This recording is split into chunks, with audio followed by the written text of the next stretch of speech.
somebody asked, yesterday we discussed the Dvaita, Vishishta Advaita and the Advaita Bhava. In Dvaita, there is this devotee and then there is Lord somewhere else. There is a human and there is God. Two. Dvaita means two. Dvaya. Then there is Vishishta Advaita, which is a kind of oneness, but in a separate way, in a different way, in a Vishishta way, in a special way. Oneness is there, is Advaita only, there is no two. Dvaita means two, Advaita means no two. But in a special way, no two exists. That is Vishishta Advaita. And then we talked about Advaita, where there is no concept of two, there is only one that exists. So what is this? Can you explain further, if somebody has asked? Because it's a very important concept. And it's very, very important from the point of view of understanding the continuation of Kathopanishad. After the war, everything was over, Hanuman was asked by Sri Rama, "Who are you?" in front of the whole Sabha. Not that Rama did not know who Hanuman was, not that Hanuman did not know who he was, not that people around did not know who this Hanuman was. Everybody knew. But when a master asks a question, seemingly very obvious question, yet he asks, "Where have you come from? What is your name? Who are your parents? What is your goal of life?" You should not take it at a very physical level. I have come from Chikkabalapur, or I have come from Bangalore, my parents are so and so, my goal of life is to become engineer, a doctor, or a teacher. Much deeper these questions are to be meditated upon. So when Sri Rama, knowing very well who Hanuman was, he fought a war with him, asks Hanuman in front of everyone, "Who are you? Kastvam?" And then Hanuman replies, "I am Hanuman, the son of Anjana, Vayuputra, and I came with you, fought the war, and jumped across." He didn't reply all these things. What did he reply? He says, "Deha buddhya dasoham." When I think I am this body, I am your servant. Jiva buddhya tvadamshakaha. When I believe that I am Jiva, then I am a part of you, amsha of you. Atma buddhya tvamevaham. When I think I am the Atman itself, I am you only, there is no difference. Iti me nischita matihi. This is my confirmed belief, not confused belief, maybe, may not be. Absolutely no, there is no confusion. He says, I am very clear that this is what I am. When I think I am this body, identify myself with the physical body, I consider myself as your servant. So body with indriyas and the mind and chitta and this buddhi and the ahankara, that this is the body, all these together, when they are there, I only am thinking about these, then I simply think that I am your servant. But when I go a little deeper and I feel the presence of the divinity within me, I feel that there is some kind of a Atman or Jivātman inside me. Like yesterday I said, when you see the reflection of the sun in the pot. So when he sees that, he says, I am a part of you, Rama. I am not separate from you. But when I look up and see the sun, then I know that I am the sun. I am neither the pot, nor the water, nor even the reflection. I am the sun alone. So I believe that I am you. There is no doubt about it. So this is a simple formula to remember Dvaita, Vishishta Advaita and Advaita. Dvaitins believe that I am this body with the mind and I have to worship God and reach Vaikuntha, Kailasha, Brahmaloka, wherever. Because that's where the Lord resides and I have to go there. Whereas Vishishta Advaita people there say that not only there, Lord resides everywhere, but also resides in my heart. And therefore I can find God within my heart. How? By constantly meditating upon it, that principle of divinity which is within me. So like the sunshine or this reflection of the sun in the pot. So I keep meditating on the reflection of the sun and I must say to myself, this sun which is within me is also the sun outside, but nevertheless this is a small little reflection and that is the big grand sun. So grand sun is the God and this little reflection is me. That is how they think. But is it the right approach in the sense, if you really think deeply, where is this reflection coming from? It's coming from the big sun there up. Therefore, when you look up after some more time, you realize that there is only one sun. He only is reflecting in all the pots of water. So you are neither the pot and the water, nor even the reflection. You are that very sun. That is the realization that comes to this person. That is advaita, that there are no two. So then you will ask, what about the body and the water in the body? What about the reflection? Don't you believe in all that? I say they are all modifications of me. They are not true me. My truth is that sun. Everything else is to reflect that sun. In this place, there was a pot with water kept, so that sun could reflect in that. To reflect that Paramātman in this Jagat, my body was created, mind was created, so that that reflection of Paramātma is seen. Otherwise, there was no need for me to have all these things. I was one with the sun always. If you look deep down, what sustains this entire earth? Is it the food that grows? Because we eat the food, then space, water. But all this is dependent on whom? One sun only. Sun is the reason why this whole solar system is there. Solar system, which earth is a part of. Without sun, where is solar? Without solar, where is the solar system? And where is earth? So it's sun's gravity and tejas, its light and heat, that keeps life going on earth. That keeps earth in its position. It revolves and goes around sun. All this is because of the gravitational force between sun and earth. We all know that. Otherwise, if there was no, and that gravity is the natural ability of sun and the earth. So the reason behind why the solar system exists is not earth, it is sun.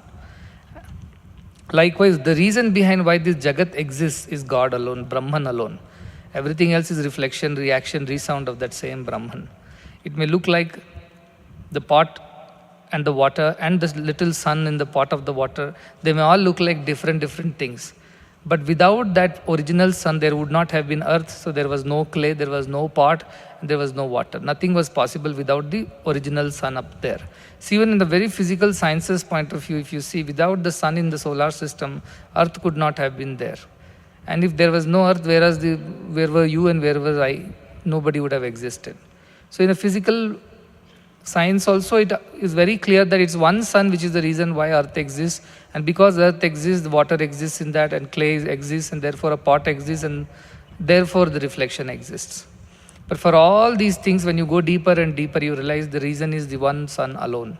All believe one God alone is there. As I said the other day, we had somewhere there was a conference about unity of all thinking, that only one God exists.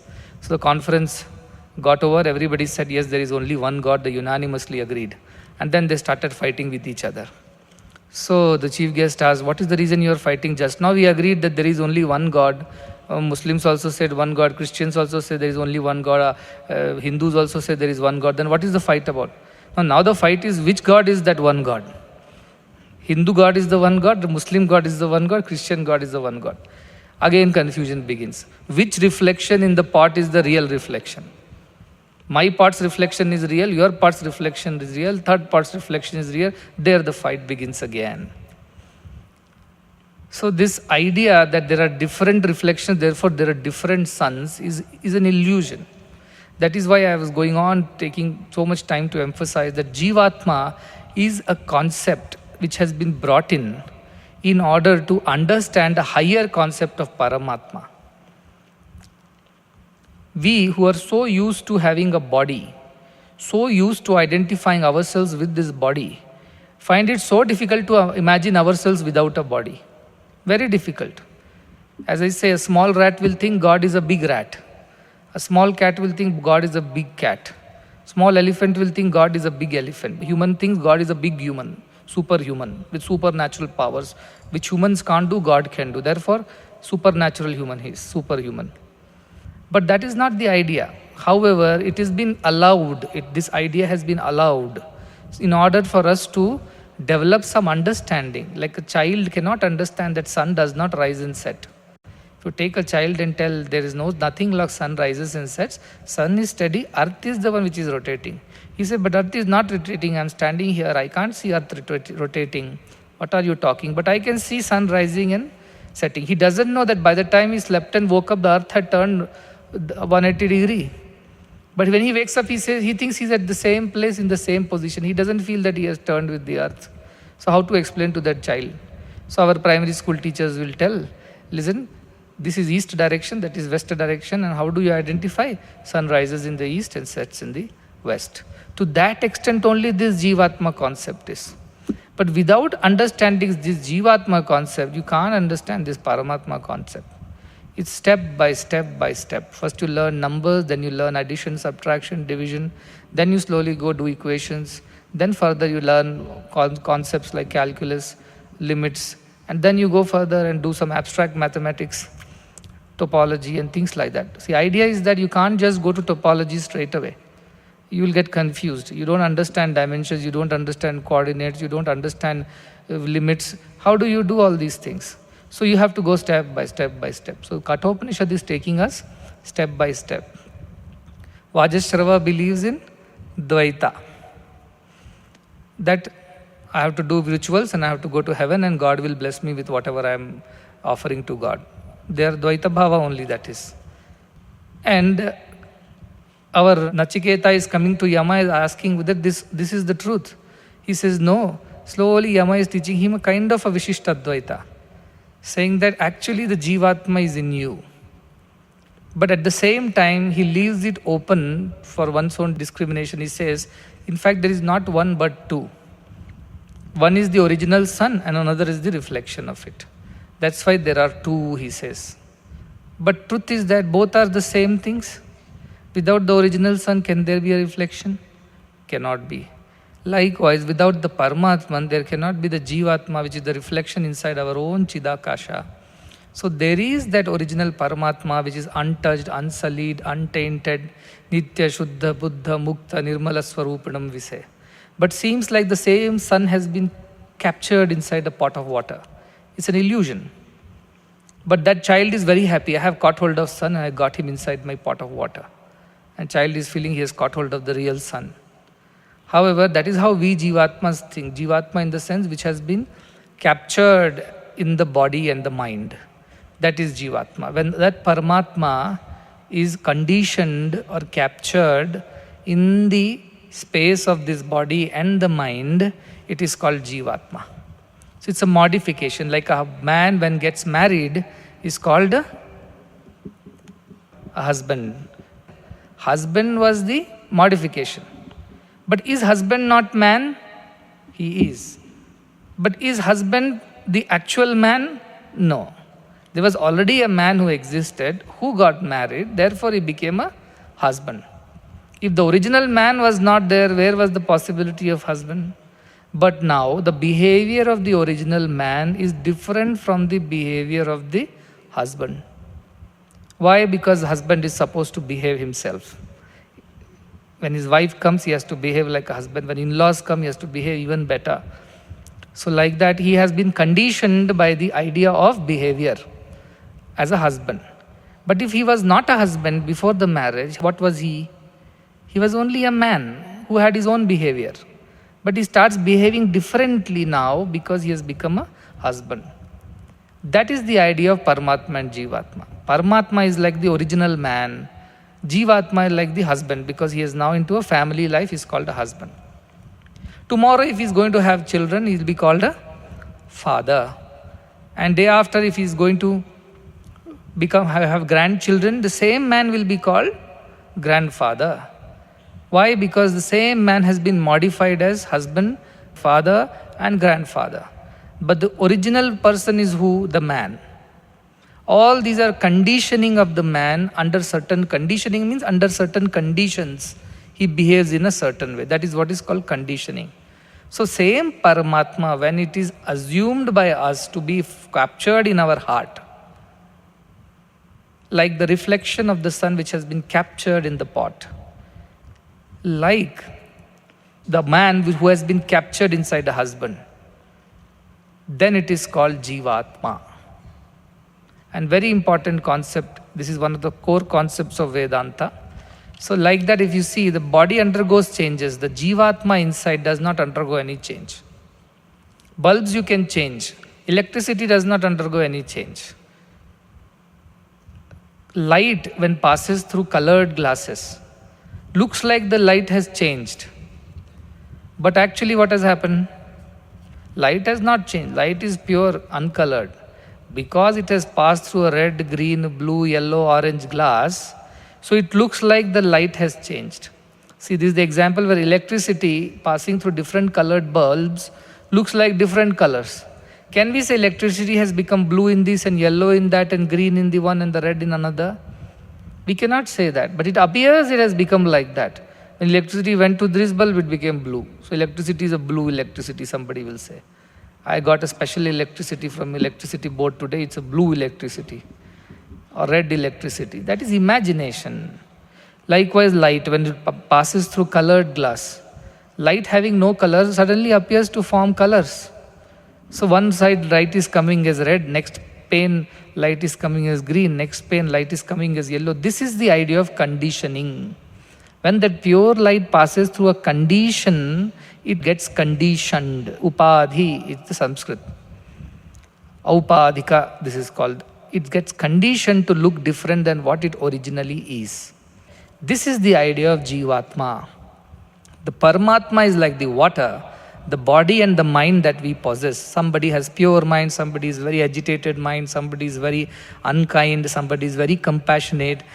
Because of that, the Paramātma appears to become a Jivātma who is very kind, Jivātma who is very compassionate, Jivātma who is very rude, Jivātma who is very unkind, unruly. Similarly, I said like electrical gadgets are there. Same thing passes through a refrigerator, output is heat or cold.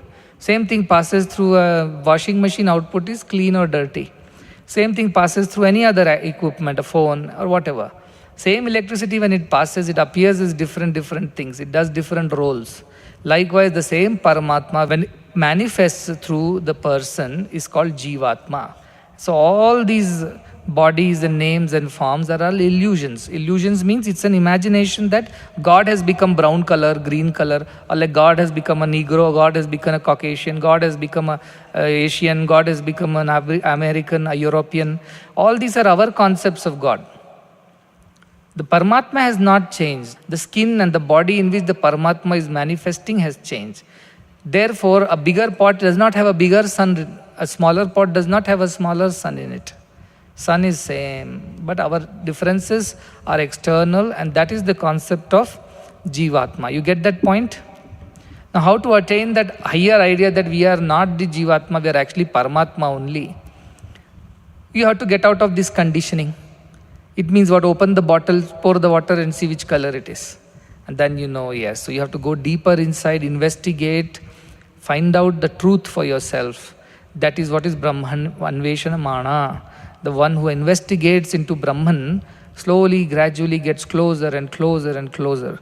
It's also called Ekatmya Pratyaya Sara, taking that one thought and going back all the way to trace the origin. Origin of this whole thing is the pure clear water. The bottles made them look colorful. Otherwise the water is not colorful. But if you simply see, you can't know. When you drink, you'll know everything tastes the same. Therefore, this mind is the one which colors the Paramātma. Light passes through the colored glass, it becomes colored. Electricity passes through colored bulbs, it produces colors. Water stored in different colored bottles looks different colored. Likewise, Paramātma interacting with the body and mind complex is called Jivātma. And apparently, each Jivātma feels like a different from other person. Some Jivātmas are pure-hearted, some Jivātmas are harsh, some Jivātmas are spiritual, some are very materialistic and worldly. Actually, Jivātma is not doing that. Actually, the mind and body which has been superimposed on that, like the colored glass through which the light should pass, Paramātma must pass through this mind and body, and that passing of Paramātma through mind and body and getting colored is the concept of Jivātma. Therefore, in the first shloka, he says, two exist within the same space. Which are the two? The original and the reflection. The light and the shadow, he says. The light and the shadow. Chaya, tapa. Atapa means the light, chaya means the shadow. But shadow not be without a light. Only light can cause a shadow. But light can be without shadow. Shadow cannot be cast without light. But light can be light without even a shadow. Husband cannot be there without a man, but man can be there without being a husband. Likewise, Paramātma can be there without the Jivātma. Jivātma cannot be there without the Paramātman. So sit down and write down in your notebooks and sit and meditate on this thought, that how Paramātma has become Jivātma due to the interaction with the mind and the body. And munde matir bhinna, different minds think differently, they have different habits, likes, dislikes, different preferences. Somebody likes upma, somebody doesn't like it, somebody likes rice, somebody hates rice. All these kind of likes and dislikes are individual minds. Why these likes and dislikes have come over a period of time? We have lived in certain way. Like somebody born in South India wants South Indian food. Somebody born in North India likes North Indian food. European likes European food. Likewise, everybody has developed their own tastes because of long association with certain place, time and situations. Desha, kala, paristhiti is the upadhi. In that, all of us have developed our own likes, dislikes and habits. But can these habits be changed? Yes, they can be changed. Over a period of time, they all can be changed. With the right company, right understanding, right approach, right education, right guidance and advice and right efforts, all habits can be changed. Because these habits were not born with us, they all were acquired over a period of time. All these habits can be changed. We can change the habit of thinking it is red, green, blue water by investigating and finding the truth, and thereby Jivātma only becomes Paramātma. That is why Hanuman is very smart. He replies, when I think I am just the body, I am a servant. When I think I am the Jivātma, I am a part of you because I am a reflection of you. I am a modified version of you. When I believe I am the Atma, I and you are one and the same. There are no two, there is no two, and there is no confusion there to me. Only till there, this confusion exists. So this is the concept of Advaita, Vishishtadvaita and Dvaita. One person asks, why do we feel different vibrations with different places? Somewhere we feel it's a good vibration, somewhere we feel it's a bad vibration. The vibrations are nothing but energy. All space is energy, we found out yesterday. E is equal to mc square. Convert all the matter, they all become energy. Now these energies can be strong energies, weak energies, weak nuclear force, strong nuclear force, electromagnetic force, gravitational force, different kinds. So all these thoughts that we generate are energies only. Now these energies occupy some area or the other. When our mind passes by that area where such energies are stored, our mind is made of what? Thoughts. So these thoughts are affected by those thoughts which are left behind in that place. Just now 4 thieves got together and they stole something and then they thought of the loot and left. They have left, their energy is still lingering over there. So when we pass by that space, that energy affects us. Like Rama, Lakshmana, Sita were passing by Dandakaranya. And Rama was walking in front, Sita in the middle and Lakshmana behind. As they entered Dandakaranya, Lakshmana started scolding Rama. Because of you, we have come into this forest. Look at Mother Sita's feet. It is all hurt, bruised, bleeding. Everybody is suffering. What is this idea of yours to take up the Vanvasa? They told you, Kaikai came and told, I am taking back my promise. Please come back to the palace. You did not agree. All these kinds of things, Lakshmana is scolding Rama. And then Sita is confused because she is the first to hear because Lakshmana is right behind her. And she touches Rama and tells, what should I do? What is this going on behind me? And Rama simply, Summa iru, keep quiet, he says, and then keeps walking. And after they cross the Dandakaranya and come out, suddenly Lakshmana realizes what was he blabbering and falls at Rama's feet and apologizes. Again Sita is confused, what has happened? Then Rama explains, that time the forest was infested with demons and devils who don't like divinity, who are very engrossed in their tamasic and rajasic thoughts. So when Lakshmana was passing that area, Lakshmana's mind was still very agitated from this whole incident of Vanavasa. And when you have a negativity in the mind, it becomes even more negative. So when he passed through a negative environment, it became even more negative for him. Whereas Rama is never controlled by the mind. He is always Shuddha Chaitanyam. He is always abiding in the Atman, that idea that I am Brahman, I am Paramātman and not the body and the mind.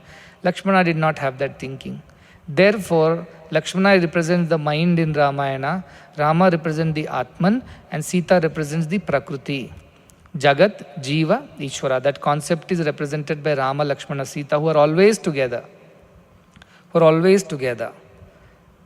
So that is the idea. The Prakriti has no swabhava of its own. The Manas has a swabhava. And Manas swabhava is it keeps thinking all the time, negative or positive. And Atman has again untouched. But untouched, untainted like the space. So Rama is untouched by what's happening. Lakshmana is agitated because he associates with happenings. And Sita has no say of her own. She just follows wherever if Atma is not there, can body exist? Cannot. Can mind exist? Cannot. So these two are dependent on Rama's existence. Rama is not dependent on these two. He was going alone in the forest. These two people latched on to him. I will also come like that.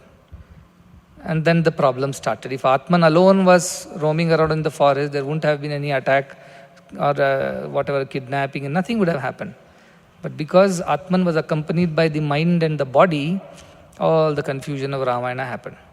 So we are like that. Jivātma is the confusion of Paramātma, which is modified in the mind and the body. So red bulb, red water, all this is Jivātma.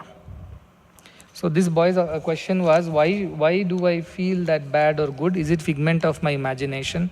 Truth is that everything is figment of imagination only. I am good is imagination, I am bad is imagination, I am worldly is imagination, I am spiritual is imagination from the point of view of Brahman. From Brahman's point of view, everything is imagination. The water in the bottle is not red or green or blue. It's an imagination. So good and bad in the society is imagination. But that is when you are established in the Rama Tattva. But when you are established in the Lakshmana Tattva, all this feels real. And then you suffer. So if you want to rise above the duality, then you have to attain the Rama Tattva, Atma Rama. That is the idea. That is why whenever they sing bhajans, Andara Rama, Bahara Rama, Ghata Vasi Rama, it's what should I do? It simply catapults me into that idea of oneness. So that is why I love that bhajan's lyrics, because Andara Rama, Bahara Rama, Ghata Vasi Rama. In every pot, Ghata, there is Rama only. This Rama is not different from that Rama. In everyone, the same Rama as Atma Rama stays. That is the concept. But Lakshmana is different in every pot. That is the problem. So, this is actually an imagination. Good and bad is imagination. At the highest level, it is imagination. But when you have not reached the highest level, then you have to deal with the world. That is why advaita darshanam jnanam. Only you will know the truth when you become the truth. There is no other way of knowing the truth. That is true meditation, when the mind is not supplied any name, that is word or form, any object. That pure state of mind without any thoughts is the Brahma Swarupa. So mind only called Amani Bhava, no mind. No mind means that is there but it is not there because it is not thinking. Mind comes into existence when it starts thinking. Ritam pibantau sukrutasya loke. We heard this yesterday. That this inevitable reaction or the karma phala is ritam. Pibantau is enjoyed by the two. Sukrutasya loke, whatever is done in this world, the action or results of it is inevitable and it is enjoyed by two. And both of them have entered the secret cave, the space within one's heart. Parame parardhe, ultimate abode, they have entered and hiding there. And how are they? Chaya tapau. They are like shadow and the light. They are like the object and the reflection. It means one is dependent on the other. That is the idea. And very different from each other. The understanding of Jiva is captured, bound, finite. The idea of Paramātma is infinite, unbound, free. So they are two different from each other. They are opposite to each other. Yet they live together. In where? In the space within the heart. That is the Chidakasha, in your awareness space. There is a physical space, action space, mental space, thinking space, and there is the awareness space. In the awareness space, these two reside. You can only know them by awareness, not by thinking, not by acting. So these two people are hiding there and everybody tells about them. Brahmavidas also tell that. Panchagni people also tell that. Trinachiketa people also tell that these two exist within. They seem to enjoy the fruits of all the actions, the fruits that are inevitable. So they are enjoying this, that's what they are saying. And we explained yesterday that one is Jivātman like the shadow, another is Paramātman like the object or the light. And they both seem to enjoy the fruits of the actions at the end of it. That is an imagination. We'll come to know more about it. The next shloka. Ya seturi jananam aksharam brahma yat param abhayam titirshitaam param nachiketam shakemahi. Yes, so he says, this is like a conclusion on whatever has happened so far. So Yama is telling Nachiketa, Nachiketam shakemahim. Shakemahim means we have understood. We have been able to know about what Nachiketa Agni, the Agni that has to be performed, which is like the Setuhu, like the bridge. For whom Jananam, the people who perform sacrifices, bridge towards what? Bridge which takes you where? It takes you to Abhayam, Titirshataam Param. Abhayam means the fearlessness. It takes you to fearlessness. Titirshataam, the shore. Even at the shore, it takes you to the shore and to the fearlessness. What does that mean? Also, it says that we have also learned the other aspect of Aksharam Brahma Yat Param, that which is ultimate Akshara, indestructible Brahman. About that also we have read. So two things we have learned so far. One is perform Nachiketa Agni and go to the shores of fearlessness. In the sense, all the fears of I am going to die, I am going to be poor, I am going to be suffering, I am going to be old, all these fears are destroyed when you perform Nachiketa Agni and go where? All the way to that Virata level of your existence, beyond the Swarga Lokas. You go there. That is one thing. Other thing we also have learnt is Aksharam Param Brahman. For both we have learnt how to use various things. Nachiketa Agni takes you to the highest of the heavens or beyond heavens, and Om as the Aksharam, Parabrahma, takes you to the understanding of the ultimate formless reality.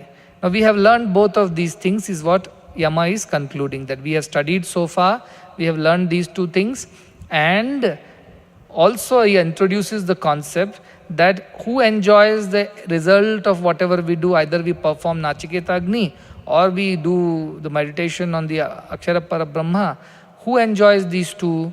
He says these two people enjoy, who are hiding inside the heart. And one of them is the Jivātma, which is the modified, conditioned Paramātma, and other than that is Paramātma itself. In fact, there are no two, there is only one. But it is like, appears to be two, like the object and its reflection. If you go inside a room and there is a mirror, and you suddenly see one more reflection in the mirror. Now if you eat, the reflection also eats. So how many are eating? Only one is eating, but appears as two are eating. So that is the idea of Jivātma, Paramātma. That appears like both of them are experiencing the results of all the actions. In the sense, whatever is being done by the body and mind, they both are experiencing it. Truth is that both of them don't eat anything. They appear to eat. This is our imagination. When we put Naivedyam in front of Krishna's idol, you think Krishna is eating all that Naivedyam? No, we believe that it's been offered, so he'll be eating. He'll enjoy this. So physically nothing is happening over there. But it is a concept that we have developed to believe that Krishna would enjoy if we offer. Like that, all the actions that we do, we believe that the God who's sitting inside is enjoying all these offerings of our actions through mind and body. So this is the idea, but actually no, not two people are there, only one is there. And even if we imagine one is eating, the other is the reflection which seems to be eating. But truth is that only one is there inside, one only is experiencing or witnessing all that which is being done.